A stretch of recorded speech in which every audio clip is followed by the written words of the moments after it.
Hello everyone, I am Tacet and welcome to the Gems of War Guild Wars Week 17, Day 5. It is a brown day. So today we're pretty much just going to be going Gorgolfa Corvash. Oh, we're up against Anonymous, so this one will be a little bit harder as well. So let's see what they're... Well, okay. Oh, wow. The words I just said. I actually did not know that was the battle that we were going to be doing. Wow. Should I throw a different brown team just to try to utilize as many points as possible? This is on the first battle though, so I was trying to do something weird. Probably wouldn't yield us too many more points, but wow. I wonder if we'll win this one. Let's see. Where's my normal brown team? There it is, pure brown. That should be it. The, yeah, there it is. The Gorgolfa Corvash King High Forge Famine. We'll just roll with it. Stay with the classics. That's what I was going to roll with anyways. Though, was not expecting 4 peasants. That is for sure. I think Arcanus made a mistake on the defend team.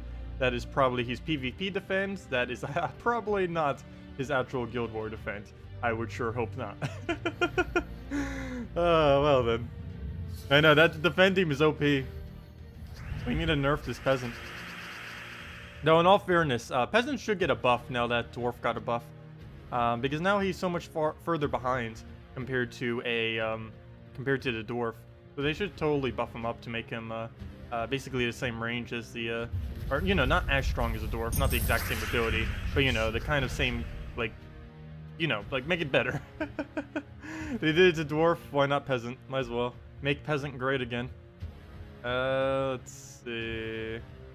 Still keep his little ability thing, it's nice. But just add more to it.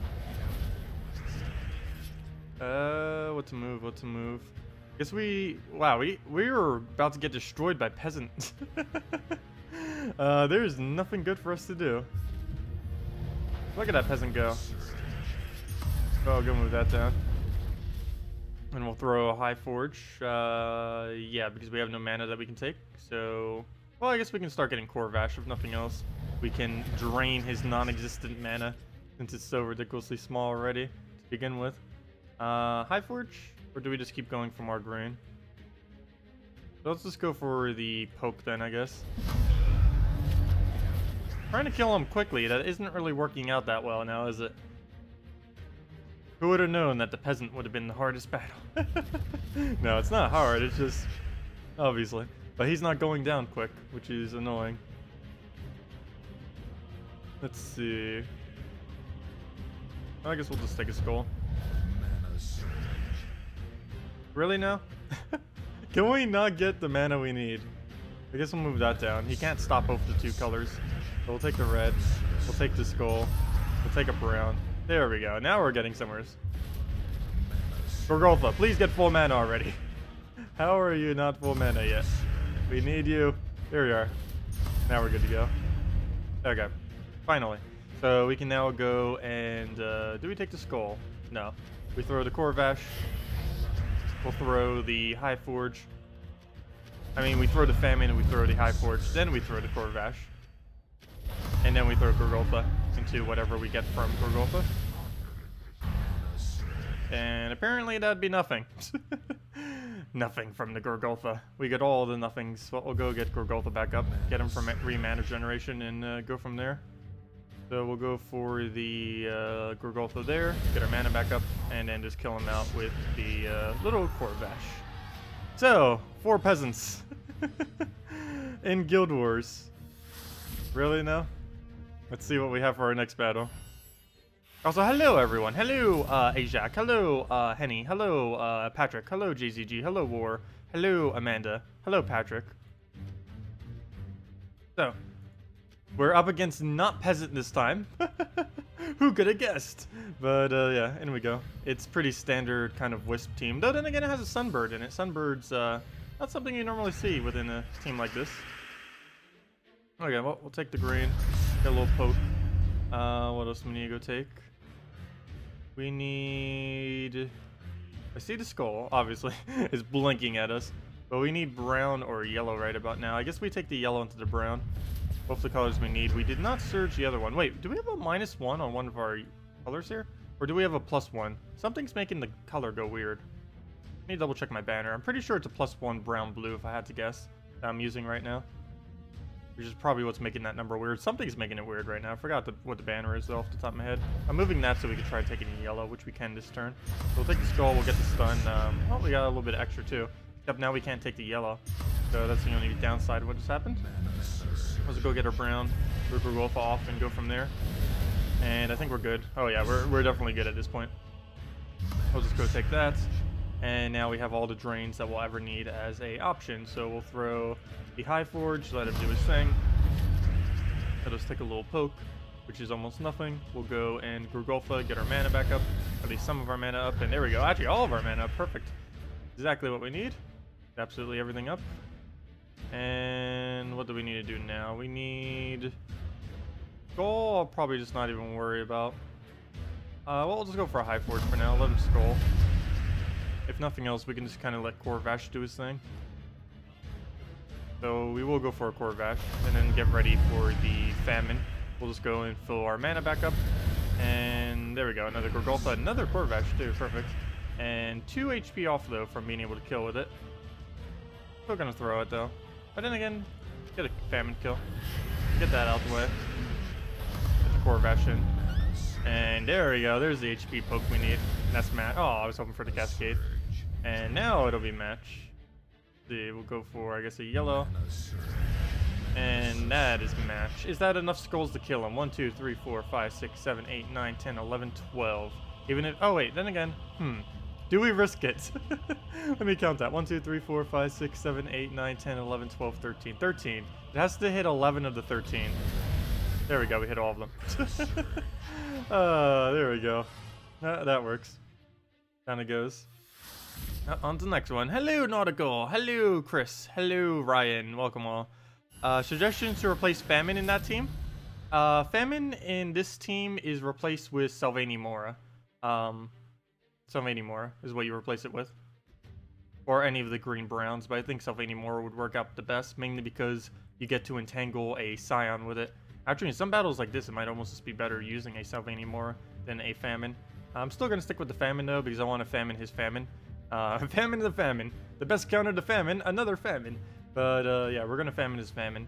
This could be the game plan on this one. But yeah, you could, whenever they're using a Scion-related team, just use a Sylvanie Mora. It entangles them, then you don't have to worry about the drain for a while. Of course, if it's stunned, you also don't need to worry about the drain. But Entangle will do it in a similar effect as well. It gives you 2 different ways to be able to disable the drain that it has, essentially ensuring that it never gets a drain on you. Okay, that's what's doing the off number. We have extra brown.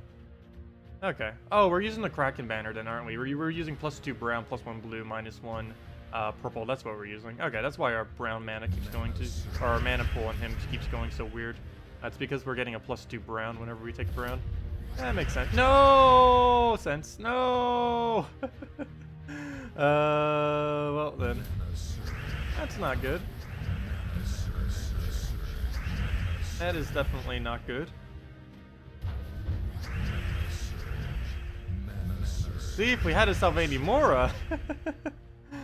Okay, well, let's move that over. Let him drain us again. Not looking good. That is for sure. Okay. Well. Get a Gorgolfa down and just hope we get lucky, I guess. Come on, Lucky! Yes, Lucky! You got this, Luck.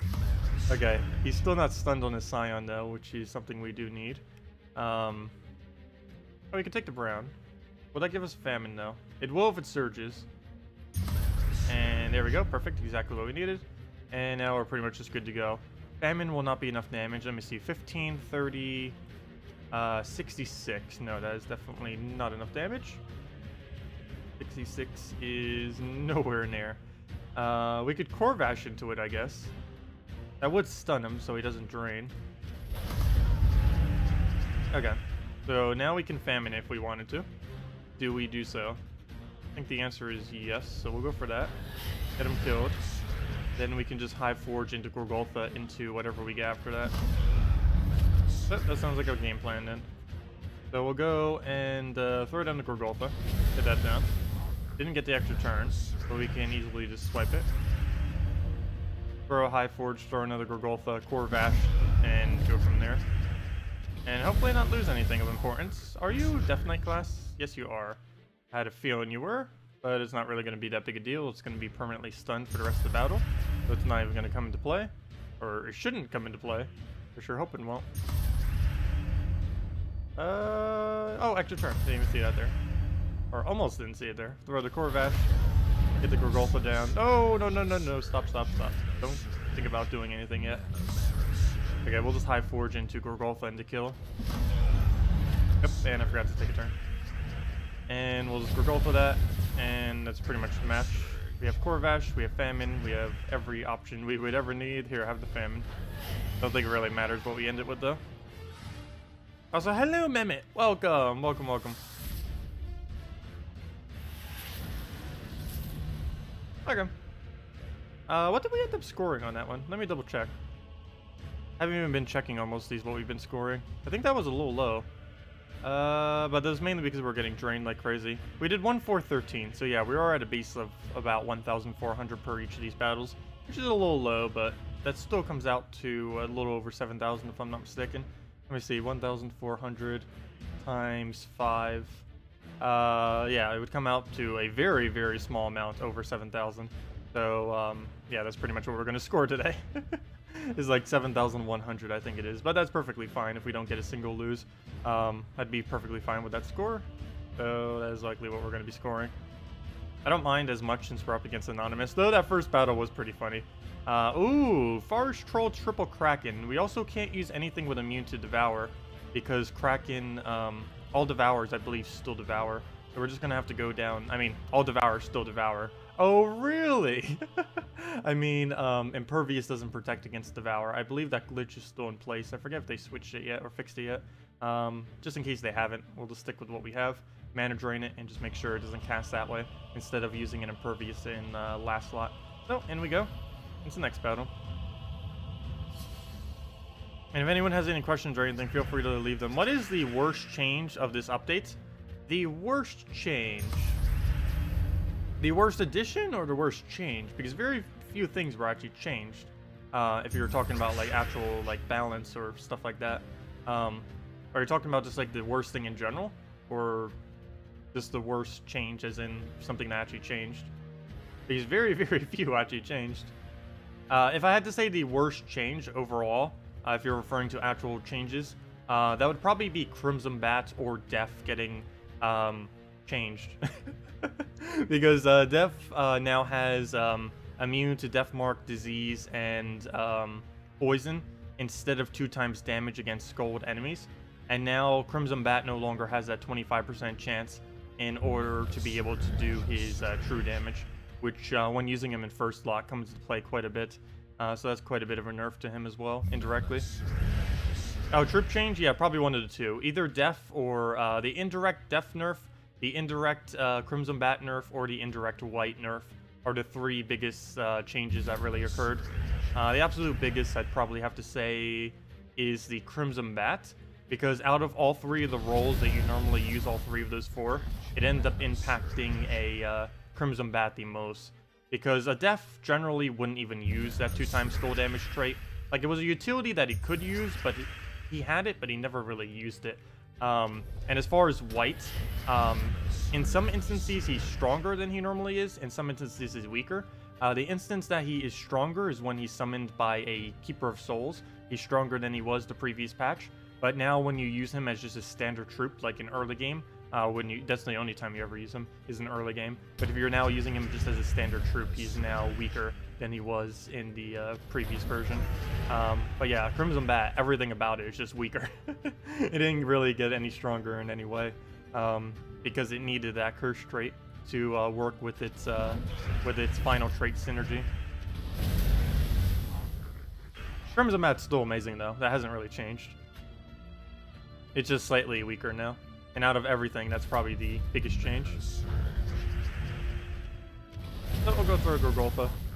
See if we can go get a core Vash before he devours us. We do not want that, that is for sure. Actually, let me throw a High Forge first. I need him to actually accumulate a little bit more mana before we just go whacking at him. So we'll take a Skull as well. And I guess we'll Famine him. That will be enough to kill. Might even famine the one up. Let's see, 14, 14. No, that's not enough. Never mind. Okay, we'll just core vash it. No, that's not enough either. I mean, we'll do that. This is what I meant to do. Okay. Now we'll just go and get the last little bit of his mana, throw it down, and then we'll just double cast into the kill. Okay, that's nowhere near enough. And we also cannot swipe for enough. That is unfortunate. I guess we could go for another cast? Or do we just throw core vash already? I think I'll throw a preemptive core vash. If nothing else, we might be able to skull poke him randomly. Now we can just go for brown into whatever. Go get skull distracted, we'll go Alpha. And that gives us a core vash, which we'll then kill him with, assuming he doesn't go crazy right now. And he doesn't, and he dies. There we go. Oh, we're up against Jaren. And one more battle. What do we have? What's our final one? Watch it be 4 peasants again? No, there's no way that the #1 player in the enemy guild would be 4 times peasant. Though it is a weird team, though. Nice to see something different. I say that, and we're probably gonna get destroyed. Now, here is what Def can't do anymore. Def used to have 2 times skull damage whenever it hit a Def marked enemy, which obviously was really good, given that it Def marks all enemies. But it no longer has that. It now has immune to poison, disease, and Def mark, which kind of makes sense. The fact it didn't have Def mark in the first place was absurd, but overall, this does make it slightly weaker in a way. In its normal role that it's used for as a 3rd or 4th slot Def, which is almost like 95-99% of the time that he gets used, he'll actually be stronger with his trait like this.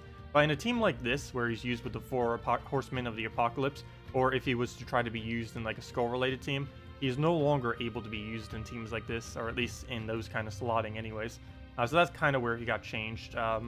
I don't really consider this to be that much of a nerf, mainly because, as I mentioned, the role, the traits are now more suited for the role that he normally plays. So, unless you were specifically using him for like within a skull-related team or something, or in like 1st slot or something, he hasn't really changed at all. Generally, that never really happens. Anyways, let's go fight the 4 Horsemen of the Apocalypse as our final battle. What a way to end a Brown Day with the 4 Horsemen of the Apocalypse. I believe this might be the first time I'm fighting the 4 Horsemen in the context of Guild Wars. No one really bothers ever defending with it, mainly because it's actually pretty weak of a defense team. But it's nice to see someone running something different. It is pretty funny, though. This is one of the most expensive teams in the game, and he's running it for his Guild War defend. The only way you can get more expensive is if you throw in the other Apocalypse troop, but no one even has him yet. It'll be another like 2 weeks at minimum before the first person even gets the new mythic, the Exino Sky that you have to craft. Well, we'll go throw down the Gorgolfa. Watch him win somehow. That definitely shouldn't happen, particularly since we're using Mana Drain. If he somehow wins, that would be so depressing. It's almost impossible, especially now that we have a famine. Now I think it's literally impossible unless he somehow gets famine out of nowhere.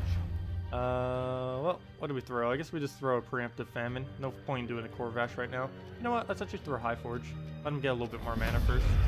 We don't believe we'll be able to secure a kill. 13, 9. Oh, you got a lot of math to do. 22, 31, 62, 95. 98. Oh no, it won't kill anything. And we don't have a Gorgolfa. Oh, that is something we could do though. I can famine him on 1st slot. Oh, he probably just took enough mana that this works now. Never mind. We'll go do that. That should be enough now. There we go. Okay. So, next order of business. We're going to Gorgolfa. Get a little poke. What else we need? Throw the back line into a core vash. Get those stuns down. Oh, never mind. He can't even be stunned. So we really stunned nothing there then, pretty much. No need to really core vash. Especially given that he's running a famine. Let's see. Well, we'll throw another High Forge then. Looks like. Let's see how much you need in anything else. We need him to accumulate more mana. Oh, then again, we don't need more mana on him for anything. But it will help us to just deny him. We'll throw that down. And just Gorgolfa into another core vash. That should pretty much be matched. or into anything would be a match. Can we get a skull? Yes, we can. And do we take it, though? Yeah, we do. And down he goes. Okay. So, let's see what our score is for this one.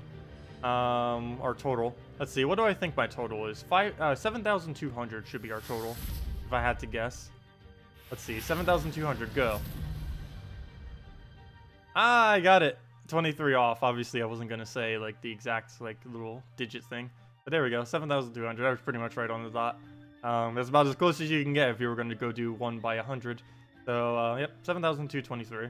Not the greatest of days. Perfectly fine with it, though. Any day that we don't lose at all is perfectly fine. We're actually all the way in 10th right now. We are still missing 2 complete people who have 0 battles. The person who had to leave us earlier this week, plus the other one who hasn't done a single battle. One of them that didn't do their battles did end up doing them, though. Also, I believe we have... I can't actually see them, but I believe we had 2 other people that didn't do their yesterday battle. So hopefully by Sunday they'll get around to that. And as long as they do, we should hopefully be able to hold 8th. And if we don't, then oh well, we've dropped down by 1, and we'll just have to go back up again. We were going to be lowering our gem requirement anyways because of the gem change that they made.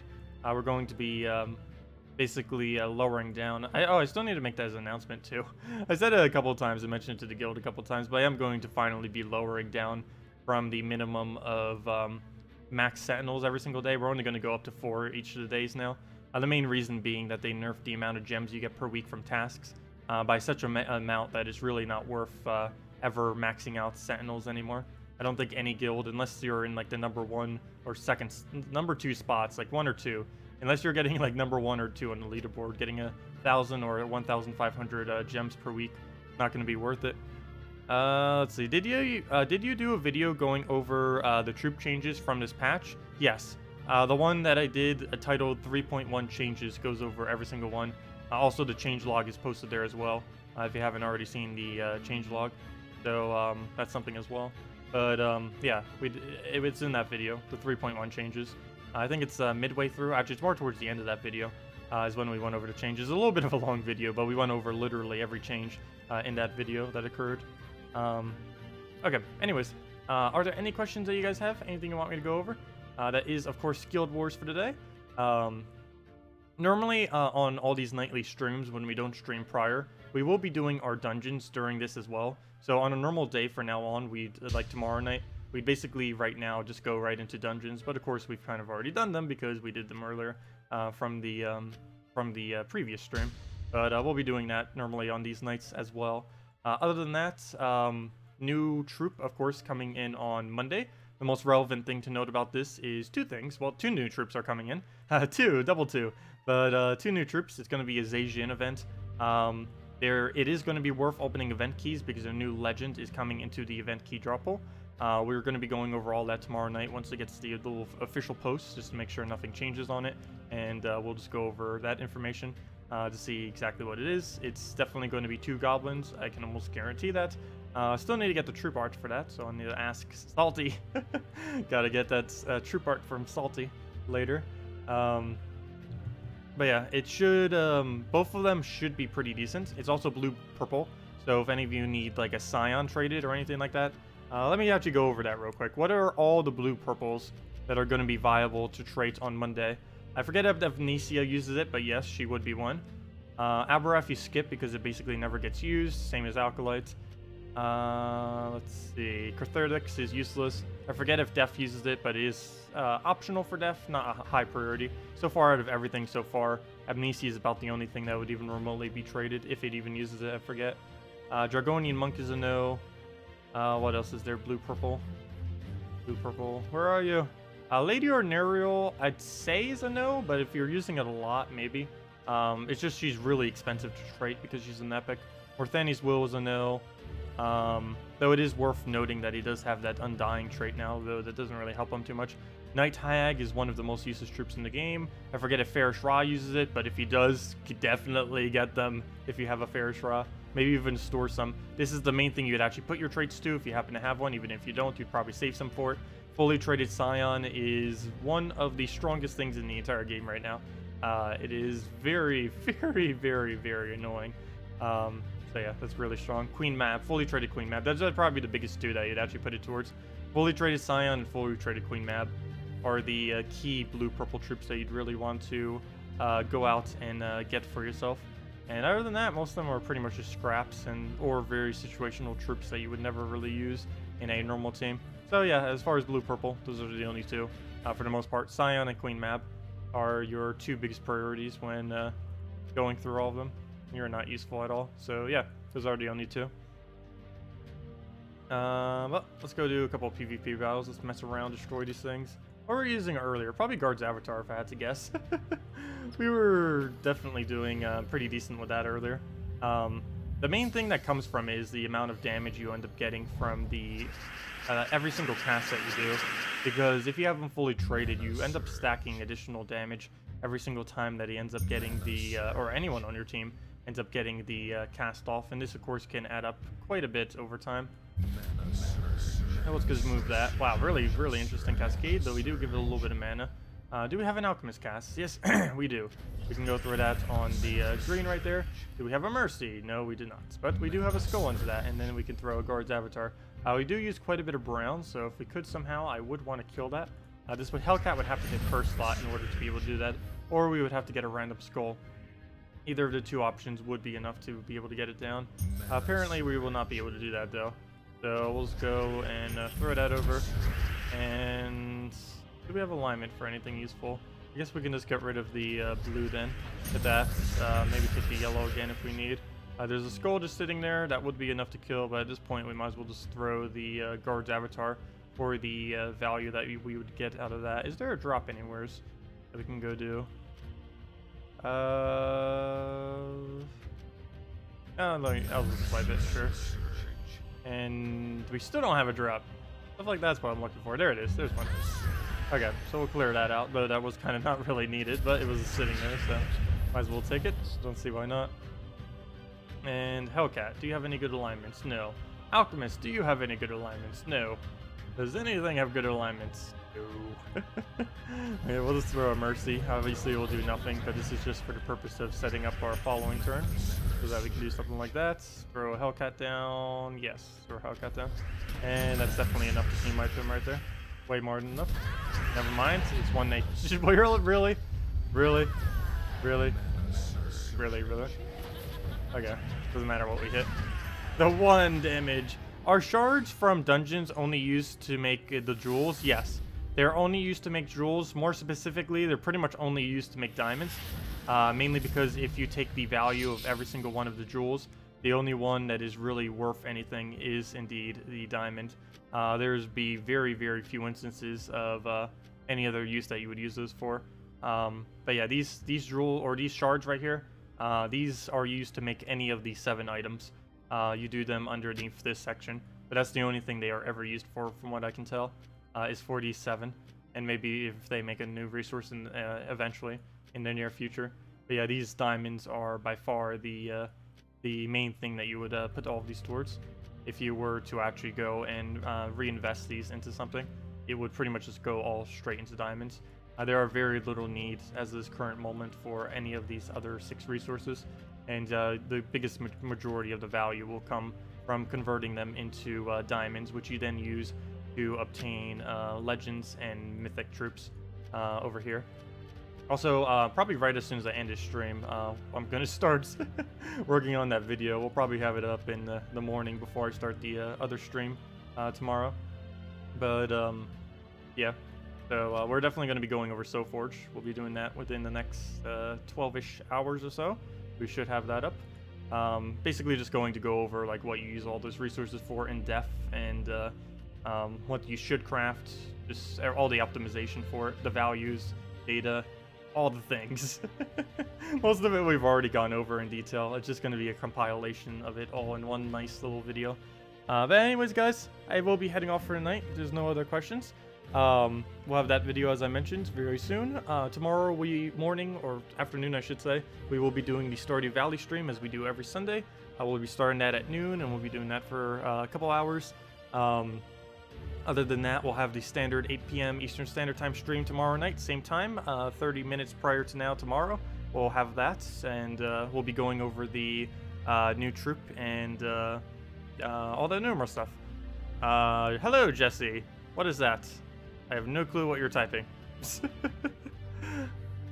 What on earth are you typing? Jesse, I think you're broken. Jesse. Your keyboard's broken. Anyways, guys, I'm going to be heading off for tonight. Hope you all have had a wonderful, wonderful night. Or a wonderful, wonderful weekend, I should say. Anyways, I'll see y'all later. Have a good time. And see y'all tomorrow. Thank you for coming by.